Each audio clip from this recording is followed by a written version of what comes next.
कार्तिक नाच एक ऐतिहासिक नृत्य महोत्सव हो जुन हरेक वर्ष कार्तिक महिना अक्टोबर वा नोभेम्बरमा पाटन दरबार स्क्वायरमा हुन्छ। यो नृत्य महोत्सव नेपालको सबैभन्दा पुरानो पर्व मध्ये एक हो। कार्तिक नाच हरेक वर्ष कार्तिक शुक्ल त्रयोदशीबाट सुरु हुन्छ र ललितपुरको मुटुमा पाटन दरबारको प्राङ्गणमा कार्तिक महिनामा गरिन्छ, जसमा मानव जीवनका सामाजिक, धार्मिक र अन्य पक्षहरू समावेश छन्। प्रसिद्ध कृष्ण मन्दिरको छेउमा रहेको खुला मञ्च वा दबलीमा राति मात्र यो नृत्य गरिन्छ। दबली रङ्गमञ्चको लागि नेवारी शब्द हो। रङ्गमञ्चको बिचमा राखेर सुकुण्डा दबलीमा ल्याएर नाटक सुरु हुनु अघि आरती गाइन्छ। आरतीपछि नाटकको समापन पनि हुन्छ। नेपालको पौराणिक कार्तिक नाच नेवारी समुदायले हरेक वर्ष प्रस्तुत गर्ने नृत्य हो। यो नृत्य र सङ्गीत मार्फत कथा कथनको पुरातन कला रूपहरूमध्ये एक हो। यसलाई नेवारीमा कार्तिक प्याख पनि भनिन्छ। राजा सिद्धि नरसिंहले नेपाल सम्वत 761 वा विक्रम सम्वत 1697 मा कार्तिक नाच सुरु गरेका थिए। एक किंवदन्ती अनुसार कार्तिक नाचको सुरुवात ललितपुरका राजा सिद्धि नरसिंह मल्लले आफ्ना गुरुहरू हरिवंश राजोपाध्याय र विश्वनाथ उपाध्यायको सल्लाह लिएर दरबार स्क्वायरभित्र अवस्थित भगवान कृष्णको मन्दिर कृष्ण मन्दिरको समापनको उत्सव मनाउन सुरु गरेपछि भएको थियो। अर्को किंवदन्ती अनुसार भगवान विष्णुको चकतीको आकारमा ललितपुर स्थापना हुँदा यस राज्यमा निकै अशुभ भयो। जब सिद्धि नरसिंह मल्लका गुरुहरूले उनलाई ललितपुर वरिपरि एक दोष वा अशुभ सगुन छ र पाटनको समृद्धिका लागि उनीहरूले त्यो दोषबाट मुक्ति दिनुपर्ने बताए, तब कार्तिक नाच सुरु भयो। जब राजाले यो कसरी गर्न सकिन्छ भनेर सोधे, उनीहरूले उनलाई नरबली अर्थात् मानिसको बलिदान गर्नुपर्ने बताए। राजाले मानिसको बलि यसरी गरे जनताको विरोध हुनेछ भनेर महसुस गरे। त्यसैले उनीहरूले अर्को योजना बनाए। उनका गुरु विश्वनाथ उपाध्यायले उनलाई एउटा नृत्य नाटक सुरु गर्न सुझाव दिनुभयो, जसमा एक राक्षसलाई देवताले मार्नेछ र यसरी यो अशुभ सगुनबाट बस्न सकिन्छ। राजा विष्णुका विश्वासी भक्त भएकाले उनीहरूले नरसिंह अवतारको मुख्य पात्रले दुष्ट हिरण्यकश्यपुलाई पराजित गर्ने नाटक नृत्य आयोजना गर्ने योजना बनाए र त्यसबेलादेखि यो नृत्य चल्दै आएको छ। यो नाटक प्राचीन साहित्य हरिवंश पुराणमा आधारित छ। यसका दुई पक्ष छन्, धार्मिक वा शास्त्रीय र लोक। यसको धार्मिक पक्षमा कृष्ण लीला वा कृष्णको साहसिक कार्य, कृष्णको सुदामासँगको मित्रता, उषाको पलायन, महादेव र कृष्णको युद्ध, भैरवको नृत्य, महालक्ष्मी, कुमारी, ख्याक र कौं, भगवान विष्णुको जलशयन लीला, भगवान विष्णुको बराह अवतार र भगवान विष्णुको नरसिंह वा आधा मानव आधा सिंह अवतार आदि देखाइन्छ। ईश्वरीय नर्तकहरूको सबैभन्दा उल्लेखनीय विशेषता भनेको तिनीहरूको मुकुट हो। मुखौटाहरू प्राथमिक कच्चा मालको रूपमा चयन गरिएको माटोको साथमा विभिन्न प्रकारका सामग्रीहरू हुन्छन्। मुखौटाहरूलाई कपडा, नेपाली कागज र पेस्टले छोपेर एक नेवार चित्रकार जातिद्वारा विशेष रूपमा सिर्जना, चित्रित र मर्मत गरिन्छ। यी मुकुटहरूलाई अनुष्ठानहरूको श्रृङ्खलाद्वारा सशक्त बनाउन आवश्यक छ। त्यस्ता मुखौटाहरू या भण्डारण गरिन्छ वा देवताहरूको अनुष्ठान समाप्तको परिणामको रूपमा आगोमा लगाइन्छ, तर यस नाचमा यो मुकुट भण्डारण गरिन्छ। अन्य महत्त्वपूर्ण विशेषताहरू तिनीहरूको विशिष्ट वस्त्र र गहना हुन्। देखाइएका हतियारहरू मध्ये तरबार, खड्गा हो। नृत्यका तत्त्वहरूमा विशिष्ट चालहरू, पाइलाहरू र हातको मुद्राहरू, आवाजको सट्टा, यी शारीरिक इशाराहरू अभिव्यक्तिको माध्यमको रूपमा प्रयोग गरिन्छ। नर्तकहरूलाई उनीहरूको पहिलो दीक्षा वा तान्त्रिक दीक्षाको क्षणबाट एक विशेष स्थिति प्रदान गरिन्छ। तिनीहरूले आफ्नो उच्च अनुष्ठान शुद्धता जोगाउनका लागि अतिरिक्त नियमहरू परिवर्तन गर्दछन्। तिनीहरूले प्रतिबन्धित आहार, विशिष्ट कपडा र कपाल पोषक र समुदायप्रति निर्दिष्ट व्यवहारको पालना गर्न सक्छन्। बीचमा किसान, दुईजना माछा मार्ने जोडीले प्रस्तुत गरेका नृत्य र भैरव, कुमारी, महालक्ष्मी, ख्याक र कौंका नृत्यहरू निकै जीवन्त र मनोरञ्जनात्मक छन्। भैरव नृत्यमा भैरवले आफ्नो मुखौटा सहित सबै नीलो रङ लगाउँछन्। भैरवसँग खड्ग वा तरबार छ। महालक्ष्मी र कुमारीले रातो मुखौटा लगाएका छन् र उनीहरूको लुगा सबै रातो छ र हातमा खड्गा पनि छ। कौं र ख्याकको नृत्यपछि भैरव, महालक्ष्मी र कुमारीले आफ्नो नृत्य प्रस्तुत गर्दछन्। यो नाच सकिएपछि ख्याक र कौंसँग मिलेर पूजा गरिन्छ। नृत्य मध्ये एकमा भगवान विष्णु शेषनागमा आराम गरिरहेको बेला मधु र कैतव नामक दुई राक्षसले उनलाई विचलित पारेको देखाइएको छ। उनले आफ्नो चक्रले यी दुई राक्षसको टाउको काट्छन्। राक्षसहरूको अन्त्यपछि विष्णु, ब्रह्मा र लक्ष्मी खुसीले नाच्छन्। समूहमा नर्तकहरू मात्र छैनन्, तर एक वा अर्को कार्यालयको लागि जिम्मेवार थप सदस्यहरू पनि समावेश छन्। गुरु, मास्टर वा शिक्षकको कर्तव्यहरू केही समूहहरूमा मूल गुरु, मूल शिक्षक, मिहाल्यो गुरु, गीतका शिक्षक र पूजा गुरुमा विभाजित हुन्छन्। पाटनका राजा सिद्धि नरसिंह मल्लले हरिवंश पुराणका घटनाहरूलाई चित्रण गर्दै कार्तिक नृत्यको सुरुवात गरेका थिए। ललितपुरको कार्तिक नाच कार्तिक महिनामा पाटन दरबार चोकमा रहेको दबलीमा गरिने परम्परागत नाच हो। सन् 1641 नेपाल सम्वत 761 मा सुरु भएको यो नाच पाटनका मल्ल राजाहरूको 3 पुस्ताको योगदान हो। राजा सिद्धि नरसिंह मल्लले 8 दिन प्रदर्शन गरेर यो परम्परा सुरु गरेका थिए भने उनका छोरा श्रीनिवास मल्लले 1 हप्ता थपेका थिए, जसलाई उनका नाति योगेन्द्र मल्लले 1 महिना थपेका थिए। राजा सिद्धि नरसिंह मल्लले आफ्ना प्रजाको हितका लागि यो परम्परा र विष्णुका कथाहरूमा आधारित प्रारम्भिक नाटकहरू बनाएको विश्वास गरिन्छ। यी 8 दिनको कथा यस प्रकार छ। 1. सुदामा। गुरुकुलमा सँगै पढ्दा सुदामा र भगवान कृष्ण बाल्यकालका घनिष्ठ साथी थिए। पछि कृष्ण द्वारिकाको दरबारमा बस्थे, जबकि सुदामा गाउँको कुटीमा विनम्र जीवन बिताए। सुदामाकी श्रीमती सुशीला सुदामाको खराब अवस्थाको बारेमा चिन्तित छिन् र उनलाई सहयोगका लागि आफ्नो साथी कृष्ण कहाँ जान आग्रह गर्छिन्। उनको बारम्बार अनुरोधपछि सुदामा यो आफ्नो साथीलाई भेट्ने राम्रो अवसर हो भनेर सोचेर कृष्णलाई भेट्न राजी हुन्छ। जब सुदामा कृष्णको दरबारको ढोकामा आइपुग्छन्, कृष्ण आफ्नो पुरानो साथीलाई देखेर खुसी हुन्छन्, तर आफ्नो साथीको खराब स्वास्थ्य देखेर ऊ दुखी हुन्छ। आफ्नी श्रीमती रुक्मणीसँग मिलेर कृष्णले उनको हेरचाह गर्नुहुन्छ, उनको खुट्टा धोएर खुवाउनुहुन्छ। सुदामाले आफ्नी पत्नीले तयार पारेको भात उपहार अनिच्छुकताका साथ दिन्छन्, जुन कृष्णले खुसी साथ खान्छ। केही समयपछि सुदामा आफ्नो मित्रले कुनै सहयोग वा उपहार नदिए पनि कृष्णलाई भेट्न पाएकोमा सन्तुष्ट भएर घर जाने तयारी गर्छन्। तब जब सुदामा घर फर्किन्छन्, उनले आफ्नो घर धन सम्पत्तिले भरिएको महलमा परिणत भएको पाउँछन्।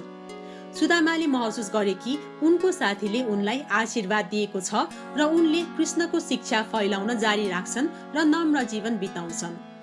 2. भक्त सूरदास। सूरदास भगवान कृष्णका दृष्टिविहीन कवि हुन्, जसले आफ्नो धेरै समय कृष्णका भक्ति गीत गाएर बिताउँछन्। उनका साथी कानवदास र विनवदासले उनलाई बताउँछन् कि अन्धा मानिसले वास्तविक संसार देख्न सक्दैन र उनको भक्ति पूर्ण हुँदैन। यो सुनेर सूरदासले आँखाको ज्योतिको कामना गर्दै प्रार्थना गर्छन्। उनको भक्तिबाट प्रसन्न भएर कृष्णले उनलाई दृष्टिको आशीर्वाद दिनुहुन्छ। सूरदास निर्दोष रूपमा सोध्छन् कि आफ्नो दृष्टिले उनी कृष्णप्रति बढी समर्पित हुन सक्छन्, तर कृष्णले एक सुन्दर परी मोहिनीलाई सूरदासको परीक्षण गर्न पठाउँछन्।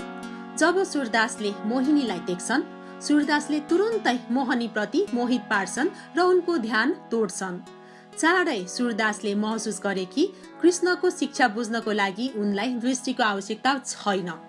सूरदासले आफ्नो आँखाको ज्योति फिर्ता दिनुहुन्छ र कृष्णको शिक्षा फैलाउन र उहाँका भक्ति गीतहरू गाउन जारी राख्न खुसी साथ फेरि अन्धा बन्छन्। 3. जलशयन।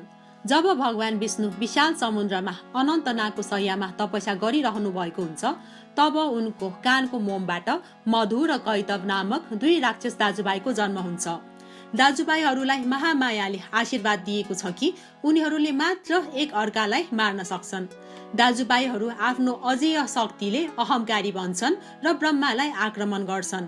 ब्रह्माले विशाल समुद्रमा भाइहरूसँग लड्नको लागि आफ्नो विष्णुसँग मद्दत खोज्छन्। 2 दाजुभाइलाई परास्त गर्न नसकेपछि विष्णुले 5000 वर्षसम्म युद्ध चल्छ। एक अर्का बाहेक अरू कसैले दाजुभाइलाई हराउन सक्दैनन् भन्ने बुझेर विष्णुले महामायाको सहायता खोज्छन्। विष्णुले दुवै दाजुभाइहरूको प्रशंसा गर्छन् र उनीहरूलाई आशीर्वाद दिन चाहन्छन्। घमण्डी भाइहरूले बरु विष्णुलाई आशीर्वाद दिन आग्रह गर्छन्। तुरुन्तै विष्णुले 2 दाजुभाइहरूले आत्महत्या गर्न अनुरोध गर्छन्। आफूहरू धोकामा परेका छन् भनी बुझेर भाइहरूले आफूलाई विष्णुद्वारा मारिने प्रस्ताव राख्छन् र समुद्रमा पानी नभएको ठाउँमा त्यस्तो गर्न अनुरोध गर्छन्। आफ्नो दैवी शक्ति प्रयोग गरेर भगवान विष्णुले समुद्रलाई विभाजित गरेर मधु र कैटवलाई मार्छन्। 4. वराह अवतार। हिरण्यकश्यपका दाजु हिरण्यक्षलाई ब्रह्माले वरदान दिएका थिए। कुनै पनि देवता, दानव, पशु वा मानिसले उनलाई कहिले मार्न सक्दैन भन्ने आशीर्वाद उनले पाएका थिए। हिरण्यक्षको शक्ति दिन प्रतिदिन बढ्दै गयो र उनी एक क्रूर राजा बने। एक दिन हिरण्यक्षले पृथ्वी खोसेर समुद्रमुनि लिएर गए। देवताहरू चिन्तित हुन्छन् र सहायताको लागि विष्णु कहाँ पुग्छन्। विष्णुलाई राम्ररी थाहा थियो कि ब्रह्माले 2 दाँत भएको जङ्गली सुँगुर वराहको विरुद्धमा हिरण्यक्षलाई अमरता दिन बिर्सेको थियो। विष्णुले वराहको अवतार लिएर समुद्रभित्र जान्छन्। त्यहाँ हिरण्यक्षलाई देखेर विष्णुले लडाई गर्न चुनौती दिन्छ। विष्णुले हिरण्यक्षको शिर काट्छन् र समुद्रको गहिराईबाट पृथ्वीलाई फिर्ता ल्याउँछन्। 5. नरसिंह अवतार।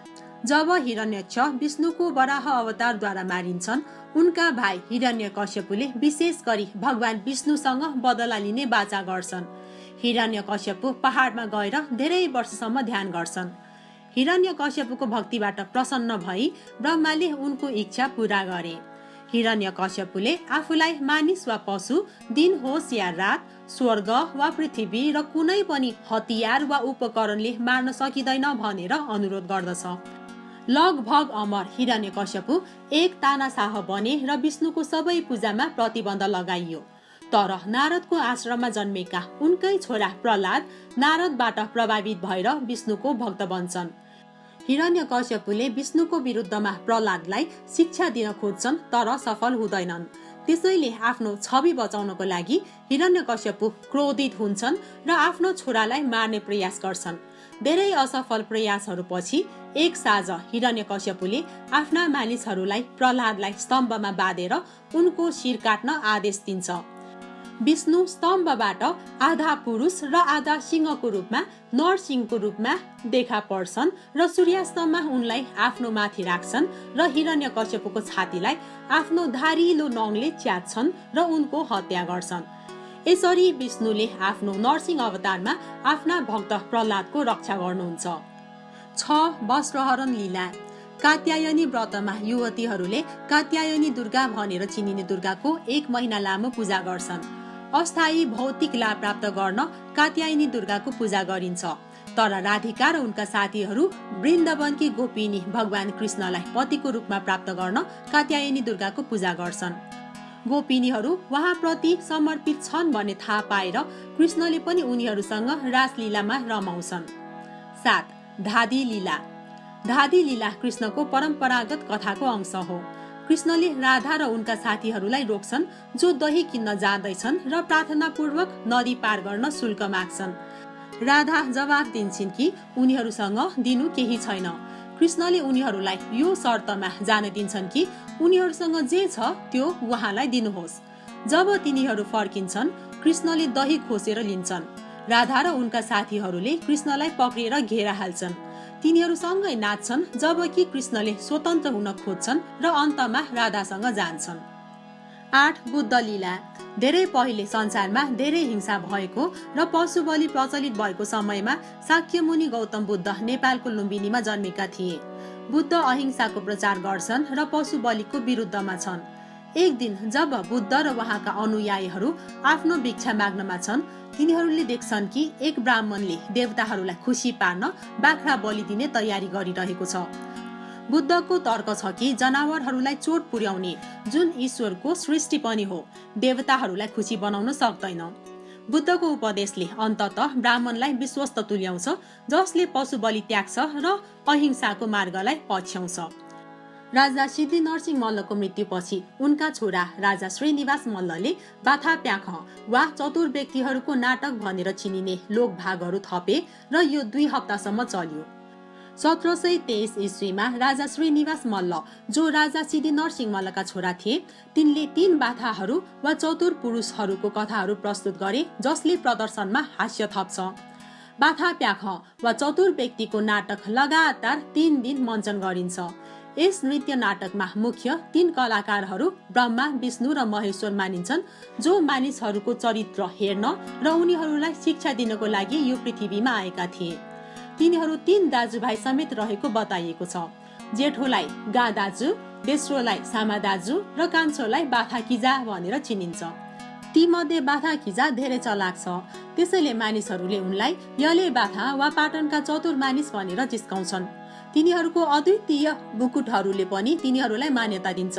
मल्लकालमा पाटनका राजाहरूले आफैले बाथाकिजाको भूमिका खेल्ने गरेको जनविश्वास छ।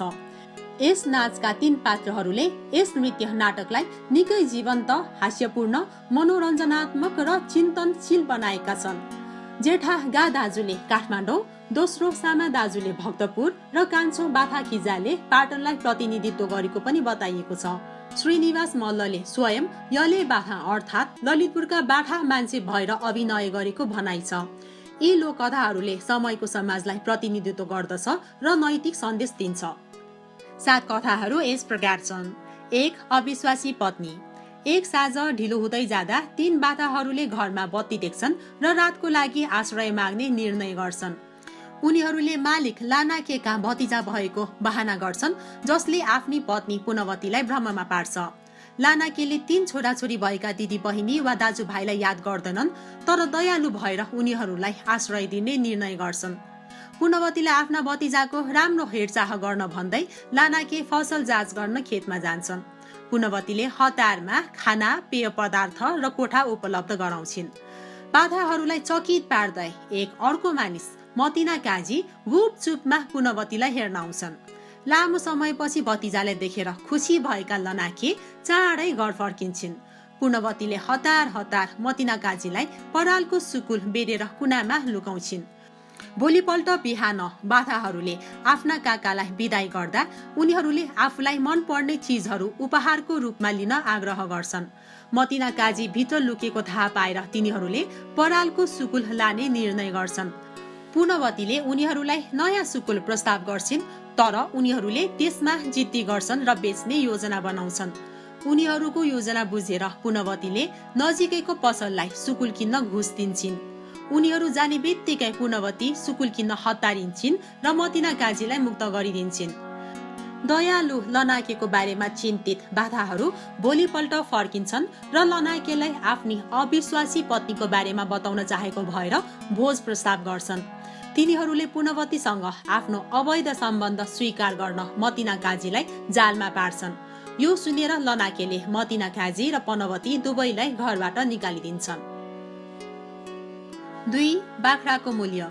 एक दिन 3 बाथाहरू बजारमा हिँड्दै गर्दा तिनीहरूले लानावतीले 2 वटा बाख्रा बेचेको देख्छन्, एउटा सानो र अर्को ठुलो। बाख्राहरू देखेर बाठाहरू भोकाउँछन् र सबैभन्दा कान्छोलाई एउटा बाख्रा किन्न पठाउँछन्। श्रीमान लनाकेको सल्लाह अनुसार लनावतीले सानो बाख्रालाई 6 दाममा बाथाकिजालाई बेचिन्। तर ठुला बाथाहरू सानो बाख्रासँग सन्तुष्ट हुँदैनन् र सानोको मूल्यमा ठुलो बाख्रा पाउन लानावतीलाई ठग्ने निर्णय गर्छन्। बाथाकिजा लानावती भएको ठाउँमा फर्किन्छन् र उनलाई 6 दाम पहिल्यै दिइसकेको र 6 दाम पर्ने सानो बाख्रा फिर्ता गरिदिएको छ भनेर मनाउन प्रयास गर्छन्। यसले कुल 12 दाम हुन्छ, जुन ठुलो बाख्राको मूल्य हो। बाथाकिजाको बारम्बार तर्कले लानावतीलाई अलमल्लमा पार्छ, जो अन्तत सानो बाख्रालाई ठुलोको लागि त्यही मूल्यमा साट्न मनाइन्छ। जब लनाके फर्किए र बाथाहरूले आफ्नी श्रीमतीलाई धोका दिएको थाहा पाए, उनी रिसाउँछन् र उनीहरूको पछि लाग्छन्। उनको बारम्बार अपिलहरू अन्तत निष्पक्ष न्यायको लागि प्रसिद्ध भगवान कृष्णको दरबारबाट न्याय खोज्न सहमत हुन्छन्। जान राजी हुनु अघि बाथाहरूले कृष्ण सामु उपस्थित हुनको लागि राम्रोसँग लुगा लगाएको छैन भनेर गुनासो गर्छन्। लनाकेले उनीहरूलाई आफ्नो सल दिन बाध्य पार्छन्। 3 बाथाहरू सल तानातान गर्दै कृष्णको दरबारसम्म झगडा गरिरहन्छन्। जब कृष्णका सल्लाहकार उनीहरूको गुनासो सुन्न बाहिर आउँछन्, बाथाहरूले सल तानिरहेको देख्दा विचलित हुन्छन्। कृष्णका सल्लाहकारले उनीहरू सलको लागि लडिरहेका छन् भनी ठान्छन् र उनीहरूलाई सल उनीहरूकै हो भनेर प्रमाणित गर्न भन्छन्। कान्छो बाथाले तुरुन्तै आफ्नो स्वामित्वको दावी गर्ने चिन्ह देखाउँछन् र सल्लाहकारले लानाकेलाई निशब्द छोडेर बाथाहरूको पक्षमा फैसला दिन्छ। 3. ब्राह्मणलाई धोका। एक दिन 3 बाथा दाजुभाइहरू गाउँमा जाँदा बाटोमा एक ब्राह्मण देख्छन्। उनीहरूले थाहा पाए कि ब्राह्मण एक धनी व्यक्तिको घरमा केही महत्त्वपूर्ण अनुष्ठान गर्न जाँदैछन्। ब्राह्मणले महँगो उपहारहरू फिर्ता ल्याउनेछन् भन्ने थाहा पाएर उनीहरूले उसलाई लुट्नका लागि उसको फिर्ताको प्रतीक्षा गर्ने निर्णय गर्छन्। तिनीहरू फैलिएर 3 फरक ठाउँमा लुकिए। बाथाहरूले अपेक्षा गरे झै ब्राह्मण बाख्रा लिएर फर्के र उनीहरूले तुरुन्तै उसलाई धोका दिने षड्यन्त्र गर्छन्। पहिले दाजुले उनलाई भेट्छन् र उनीसँग के छ भनेर सोध्छन्। ब्राह्मणले आफ्नो ग्राहकले उपहार दिएको बाख्रा भन्छन्। दाजु हाँस्छ र उसलाई भन्छ कि यो कुकुर हो, बाख्रा होइन। सामा दाजुले उनलाई भेट्छ, जसले ब्राह्मणलाई भ्रमित पार्न कुकुरलाई किन ल्याइरा भनेर स्पष्ट सोध्छ। अन्तमा बाथाकिजाले ब्राह्मणलाई भेट्छ र कुकुरसँग आफ्नो मनसाय सोध्छ। यो सुनेर ब्राह्मणलाई विश्वास भयो कि उसको ग्राहकले उसलाई धोका दिएको बाख्राको सट्टा कुकुर दिए भन्ने सोचेर कुकुर बन्धानी बाख्रा त्यही छोडिदिन्छन्। 3 जना बाथाहरू बाख्रामाथि हाम फालेर त्यो साँझ भोज खान्छन्। तर कसले टाउको लिने भन्ने कुरामा उनीहरू बीच झगडा हुन्छ। परम्परागत रूपमा यो सबैभन्दा जेठो व्यक्तिको अंश हो र 3 वटै बाथाहरू जेठो भएको दावी गर्छन्। निर्णयमा पुग्न नसकेपछि उनीहरू न्यायका लागि भगवान कृष्णको ढोका ढकढकाउने निर्णय गर्छन्। दाजुले आफू सूर्यसँगै जन्मेको दावी गर्छन् र सामा दाजुले सूर्यको जन्म भएपछि आफू हिँड्न थालेको भन्छन्। बाथा काजीले सूर्य जन्मेको दिन आफ्नो नातिको मृत्यु भएको दावी गर्दै रुन थाल्छन् र बाख्राको टाउको जितेको दावी गर्छन्। 4. झुम्का बेच्ने। एक दिन सुनाकर गाउँमा घुम्न जाँदा 3 भाइ भोकाउँछन् तर पैसा हुँदैन। उनीहरूले खानेकुरा भेटाउँछन् तर बाथा किजा अझै भोकै छन्। अन्तमा सम्मा दाजुले आफ्नी आमाको झुम्का निकाल्छन् र बाथा किजालाई बेच्न दिन्छन्, तर सम्भव भएमा एउटा मात्र बेच्न सल्लाह दिन्छन्। बाथा किजा सुनारको पसलमा जान्छ तर झुम्का बेच्नुको सट्टा अरू 2 वटा बाठा भाइ बेच्न खोज्छ। उनले 2 बाठाहरू उनका वफादार सेवकहरू हुन् भनी दावी गर्दै एउटा कथा बनाउँछन्। तर उनको व्यवसाय राम्रोसँग चलिरहेको छैन र बाथा किजालाई नगदको आवश्यकता छ। सुनाकर किन्नु अघि 2 वटा बाधाहरू हेर्न चाहन्छन् तर बाथा किजाले उनीहरूलाई उनीहरूको भावनामा चोट नपुग्ने विश्वास दिलाए। उहाँ दावी गर्नुहुन्छ कि तिनीहरू धेरै वफादार र असल कामदार हुन् र यदि तिनीहरू रुन थाले भने तिनीहरूलाई छोड्न गाह्रो हुनेछ। कथालाई विश्वास गर्दै सुनाकरले बाथा किजालाई केही पैसा दिन्छन् र आफ्ना 2 सेवक शिरमा र बर्मालाई 2 बाथा भाइ लिन पठाउँछन्। दाजु र सामा दाजुले शिरमा र बर्मालाई यो गलत फहमीमा हो भनी विरोध गर्छन्, तर उनीहरूले छिट्टै बुझ्छन् कि उनीहरूलाई बाथा किजाले धोका दिएर बेचेको छ। तिनीहरू सुनाकारको लागि काम गर्न स्वीकार्छन् तर उहाँलाई सकेसम्म चाँडो बदला लिने योजना बनाउँछन्। गलत बुझेको बहाना गर्दै दाजुको आदेश अनुसार बत्ती बाल्नुको सट्टा घरमा आगो लगाइदियो, जबकि सम्मा दाजुले भात भुस्नुको सट्टा मेसिन खोलामा फाल्छन्। निराश सुनाकारले तिनीहरूलाई जान दिन्छ र 2 बाथाहरू खुसी भएर जान्छन्, तर बाथा किजालाई सजाय दिन कटिबद्ध हुन्छन्। 5. नदी पार गर्दै। एक साँझ चन्द्रावती र उनकी छोरी पुनवती नदीको किनारमा पुग्दा र उनीहरू नदी पार गर्न असमर्थ हुन्छन्। बाथा किजा त्यहाँबाट जान्छ र 2 महिलाहरूलाई मद्दत गर्न रोकिन्छ। पुनवतीको छिट्टै बिहे हुँदैछ र उनीहरूले उनको विवाहको लागि गहना बोकेर जाँदैछन् भन्ने आमाबाट थाहा पाएर बाथा किजाले छोरीलाई पहिले उनी र उनको गहना लिएर भाग्ने योजनामा नदी पार गर्ने प्रस्ताव राख्छन्। उसले आमालाई झुटो नाम जिचा अर्थात् ज्वाइँ राखेर धोका दिन्छ। केही बेर पर्खिएपछि आमाले थाहा पाउँछन् कि बाथा किजा उनको लागि फर्केर आउँदैनन् र रुन थाल्छिन्। बाटोमा हिँड्नेले रुनुको कारण सोद्धा उनले जिचा वा ज्वाइँले छोरीलाई लगेर गएको जवाब दिइन्, जसमा उनीहरूले उनलाई सही व्यक्तिले लगेकोले चिन्ता नगर्न भनेका छन्। यसै बीच बाथा किजाले पुनवतीलाई आफ्नो घरमा लैजान्छ, तर दाजु र सम्मा दाजुले उसलाई भेट्टाउँछन् र ठगी र नोकरको रूपमा बेचेको भन्दै पिट्न थाल्छन्। तिनीहरूले उसलाई बाँधे, बोरामा राखे र रुखमा झुन्ड्याए। बाहिर निस्कने उपाय सोच्दै बाथाकिजा बोराभित्रबाट देखिने स्वर्गको अद्भुत दृश्यहरूको प्रशंसा गर्दै ठूलो स्वरले चिच्याउन थाल्छ। एक यात्री रोकिन्छ र विश्वास गर्दै बाथाकिजा दृश्य साझा गर्न अनुरोध गर्दछ। अपरिचित व्यक्तिले बाथाकिजालाई बोराबाट निकालेर भित्र पस्छ र बाथाकिजाले तुरुन्तै उसलाई रुखमा झुन्ड्याएर भाग्छ।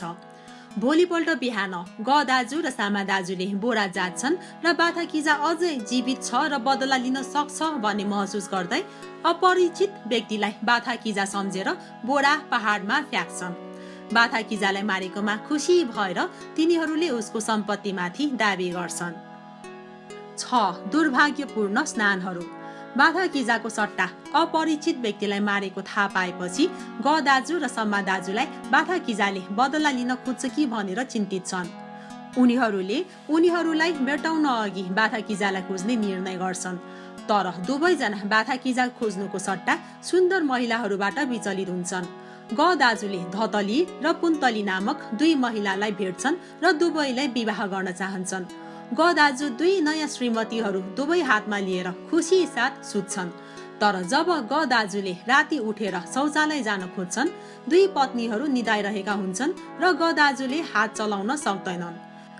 दाजुले आफ्ना नयाँ श्रीमतीहरूलाई नउठाएर उठ्न सङ्घर्ष गर्दा दाजुले गल्तीले तेलको बत्तीमा ठोके, जुन उनको टाउकोमा खस्यो र उनको आँखा जल्यो।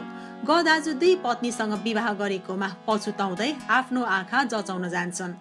यसैबीच सम्मा दाजुले सुन्दरी नामको युवतीलाई भेट्छन्, जससँग सम्मा दाजुको तुरुन्तै प्रेम हुन्छ।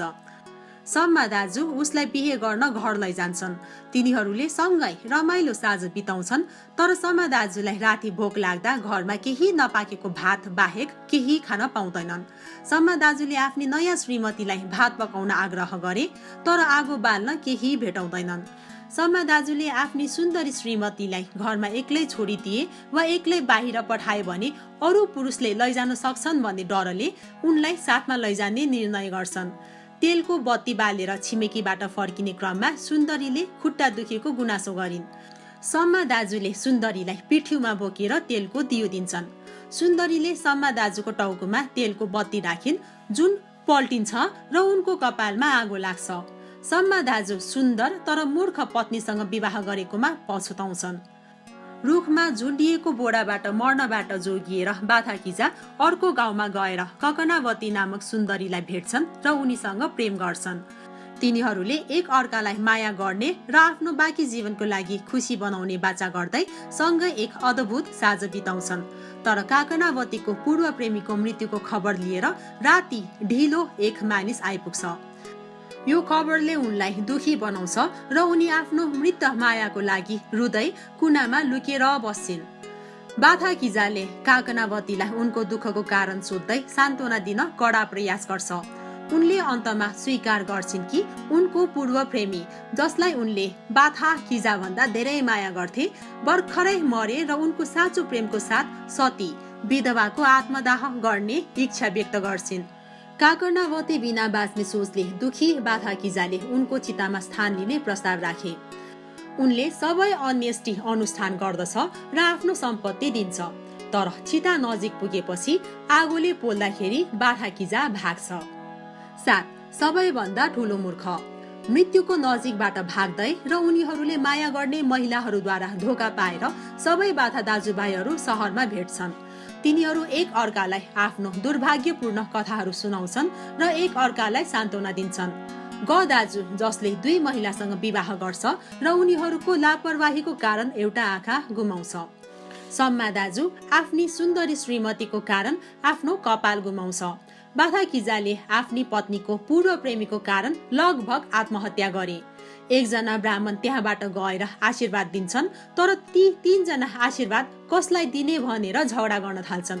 अन्तमा ब्राह्मण भन्छन् कि उनको आशीर्वाद 3 मध्ये सबैभन्दा मूर्खको लागि हो र तिनीहरूलाई भगवान कृष्णबाट निर्णय लिन सल्लाह दिन्छन्। 3 बाथा दाजुभाइहरूको कथा सुनेर कृष्णका सल्लाहकारले निर्णय गर्छन् कि आफ्नी पत्नीको प्रेमीसँग सती गर्ने स्वेच्छाले बाथाकिजा सबैभन्दा ठुलो मूर्ख हो। नेपाल सम्वत 804 मा राजा श्रीनिवास मल्लका छोरा योग नरेन्द्र मल्लले कार्तिक नाचमा नयाँ कथाहरू थपेर नाचको दिन अझ बढाए। कार्तिक नाचका अन्तिम 2 अध्याय यी हुन्। 1. उषाहरण। उषाहरण कृष्णको कथामा आधारित छ। लामो उषाहरणलाई 7 दिनमा विभाजन गरिएको छ। शान्तिपुर र बालिका राजा बानासुर 1000 हात भएका शक्तिशाली योद्धा हुन्, जसले ठूलो राज्यमा शासन गरेका थिए र स्वर्ग र पृथ्वीका राजाहरू सहित सबै उहाँसँग डराउँछन्। भगवान शिवको एक महान भक्त उहाँ वरदानले आशिषित हुनुहुन्छ र शिवलाई आफ्नो रक्षक हुन अनुरोध गर्नुहुन्छ। त्यसैले बानासुर अझै अपन्छ र समय बित्दै जाँदा उसलाई कसैले हराउन सक्दैन भन्ने विश्वासले घमण्डी हुन्छ। यद्यपि बानासुर बेचैन हुन्छन् र शिवलाई उहाँको लागि योग्य प्रतिद्वन्दीको लागि सोध्छन्, जसलाई शिवले उहाँलाई भगवान कृष्णको प्रतीक्षा गर्न भन्छन्। यसै बीचमा बानासुरकी छोरी उषाले एउटा सुन्दर युवाको सपना देख्छिन्, जसलाई उनी प्रेम गर्छिन्। उनको साथी चित्रलेखाले उनको सपनाको राजकुमारको तस्बिर कोर्छिन् र उनीहरूको राम्रा राजकुमार कृष्णका नाति अनिरुद्ध हुन् भन्ने पत्ता लगाउँछन्। आफ्नो दैवी शक्ति प्रयोग गरेर चित्रलेखाले अनिरुद्धलाई उषा कहाँ ल्याउँछिन्। जब बानासुरले अनिरुद्धलाई आफ्नो दरबारमा भेट्टाए, उनीहरू आपसमा लड्छन् र बानासुरले उनलाई आफ्नो किल्लामा कैदी बनाउँछन्। अनिरुद्ध लामो समयसम्म घर नफर्केपछि उनको परिवार चिन्तित हुन्छ र उनको खोजी जताततै हुन्छ। एक दिन नारदले उनीहरूलाई अनिरुद्ध शान्तिपुरमा बन्दी भएको खबर दिन आउँछन्। यो सुनेर कृष्ण तुरुन्तै आफ्नो नातिलाई मुक्त गर्न शान्तिपुर गए र बानासुरका योद्धाहरूसँग लडाईँ गरे।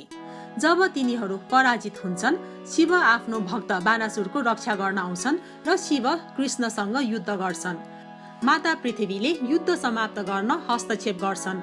अन्तमा कृष्ण बानासुरसँग लड्छन् र शिवको अनुरोधमा 2 बाहेक उनका सबै हात काट्छन्, जसले गर्दा उनको शक्ति सीमित हुन्छ। उषा अनिरुद्धसँग पुनर्मिलन हुन्छ र कृष्णले उनीहरू बीच विवाहको व्यवस्था गरिदिन्छन्। 2. माधवनाल लीला। यो नाटक 16औं शताब्दीमा मध्ययुगीन राजस्थानी कवि गणपति कायस्थद्वारा लिखित महाकाव्य कथा माधवनाल कामकुण्डल प्रबन्धबाट लिएको हो। यसको भाषा पुरानो राजस्थानी वा मारुफ गुर्जर हो।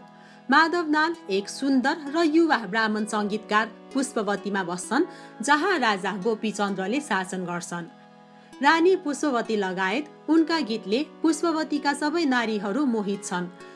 जब राजा गोपीचन्द्रले माधवनालले आफ्नी रानी सहित सबै महिलाहरूलाई मनमोहक बनाएको सुने, राजा गोपीचन्द्र क्रोधित हुन्छन् र माधवनाललाई आफ्नो देशबाट निर्वासित गर्छन्। माधवनाल कमावती नपुगेसम्म धेरै सहरहरूमा गाउँछन् र मनमोहक महिलाहरूको यात्रा गर्छन्, जहाँ उनले सुन्दर कमकुण्डलालाई भेट्छन्। उनको सौन्दर्यबाट प्रभावित भएर उनले उनलाई उपहार दिन्छन् र उनीहरू प्रेममा पर्छन्। यद्यपि उनका बुबा राजा कमसेन रिसाउँछन् र उनलाई आफ्नो देशबाट निष्कासित गर्छन्। निराश माधवनाल उज्जैन जान्छ, जहाँ उनले महाकाल मन्दिरको पर्खालहरूमा आफ्नो इतिहास कोर्छन्। उज्जैनका राजा विक्रमादित्यले माधवनालको कथा सुने र कमकुण्डलालाई खोज्ने र उनको बुबालाई उनीहरूसँग विवाह गर्न मनाउने प्रस्ताव राख्छन्। तर कामकुण्डलालाई देखेर विक्रमादित्य उनको प्रेममा पर्छन् र आफ्नै विवाहको प्रस्ताव राख्छन्। अझै पनि माधवनालको प्रेममा कामकुण्डलाले विक्रमादित्यलाई अस्वीकार गर्छन्, जसले उनलाई माधवनाल मरेको छ भनी झुट सन्देश दिन्छन्।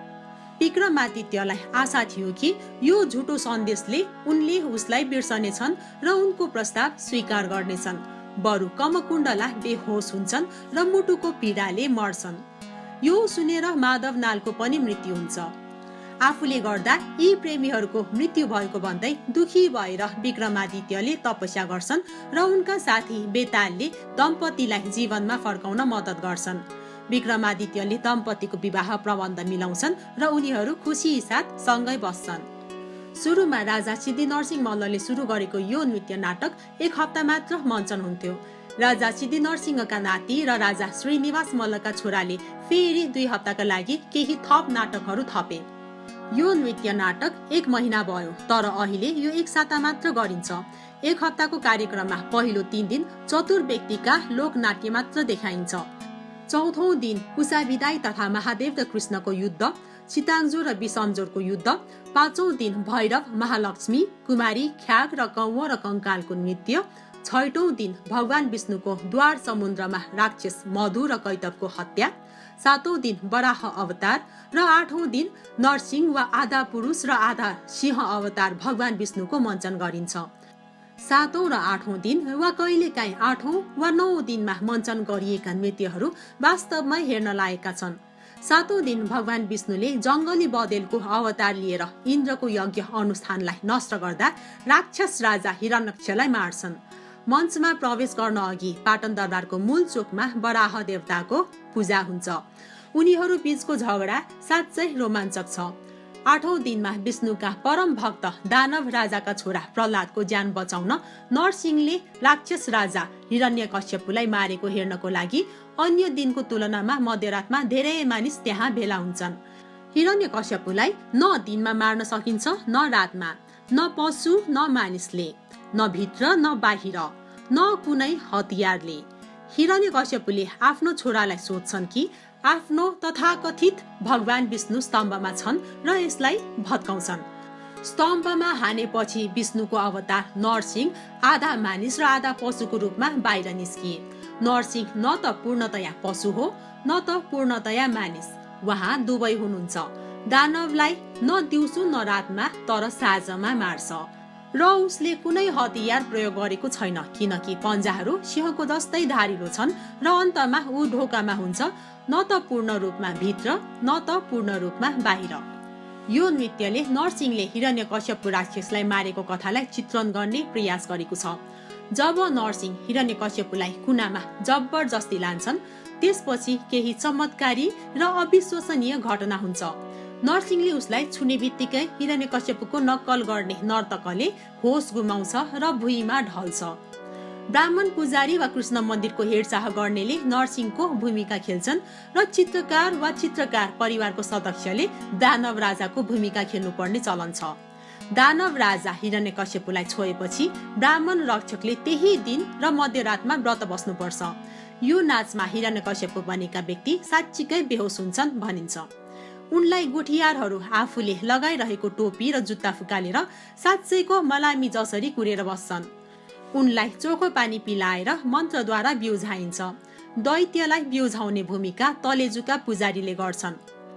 बाराहीको मुखौटा धेरै पुरानो हो। मङ्गलबजारको श्रेष्ठ परिवारमा हरेक दिन मुखौटाको पूजा हुन्छ र हरेक वर्ष चाडपर्वमा बाहिर निकालिन्छ। आज प्रयोगमा भइरहेको नरसिंह मुखौटा बनाउने 3 चोटि प्रयास भयो। 21 ब्राह्मणको संयुक्त प्रयासमा 21 दिनको पुरुष चन्द्र नामक समग्र अभ्यासबाट पहिलो मुखौटा बनाएको थियो।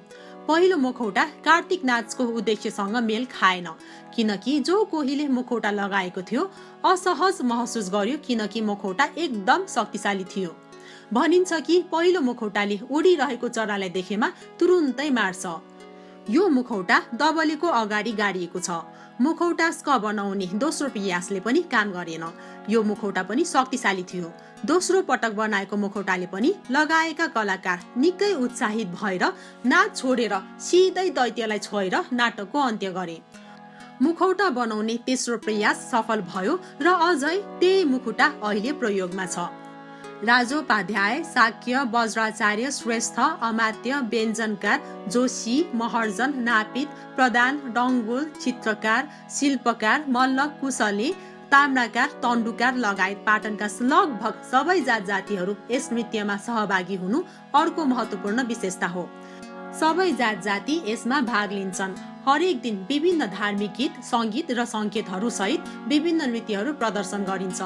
यस नृत्य नाटकमा नरसिंहको भूमिका कृष्ण मन्दिरका पुजारी राजोपाध्याय र शिक्षा गुरु हरिवंश उपाध्यायका सन्तानहरूले निर्वाह गरेका छन्।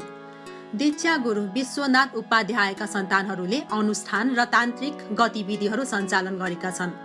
खिन बजाउने बदिया गुरु विश्वनाथ उपाध्यायका सन्तान हुन्। खिन यस नाटकको प्रमुख साधन हो। दानव राजा हिरण्यकश्यप र हिरण्याक्षको भूमिका चित्रकार जातले खेलेको छ। त्यस्तै मङ्गलबजारका श्रेष्ठले वराहको अभिनय गरेका थिए। काहा बाजा व्यञ्जनकार, तण्डुकार र महर्जनले बजाउँछन्। यो एक सार्वजनिक प्रदर्शन पनि हो जहाँ सम्पूर्ण सहरका मानिसहरू एकसाथ हुन्छन्। विभिन्न नेवार समुदायका कलाकारहरू एउटै रङ्गमञ्चमा भेला हुनु यसको एउटा विशिष्ट विशेषता हो। कार्तिक नाच लोप हुने कगारमा छ, जसको अनुभव र ज्ञान भएका केही व्यक्तिहरू बाँकी छन्। यो अन्तिम पटक 1949 मा 1 महिना पूरा भएको थियो। निरङ्कुश राणा शासन विरुद्ध 1950 को क्रान्तिको कारण यो रोकिएको थियो र पछि अर्को 30 वर्षको लागि मात्र 2 दिनको लागि जारी भएको थियो।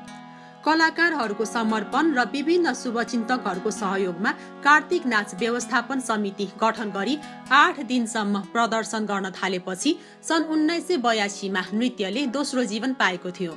आज कार्तिक नाच संरक्षण समितिले हरेक वर्ष केही दिन थप्दै छिट्टै नै सम्पूर्ण नृत्य देखाउने योजना बनाएको छ। कार्तिक नाचको उद्देश्य देशमा विघ्न बाधा रोक्नु र शान्ति सुस्वास्थ्य कायम राख्नु हो। कार्तिक नाचले जनतालाई मनोरञ्जन दिनुका साथै धार्मिक, नैतिक र सामाजिक ज्ञान पनि दिन्छ। यो नाच मल्लकालमा सुरु गरिएकाले यसले त्यस बेलाको समयलाई प्रतिनिधित्व गरेको छ।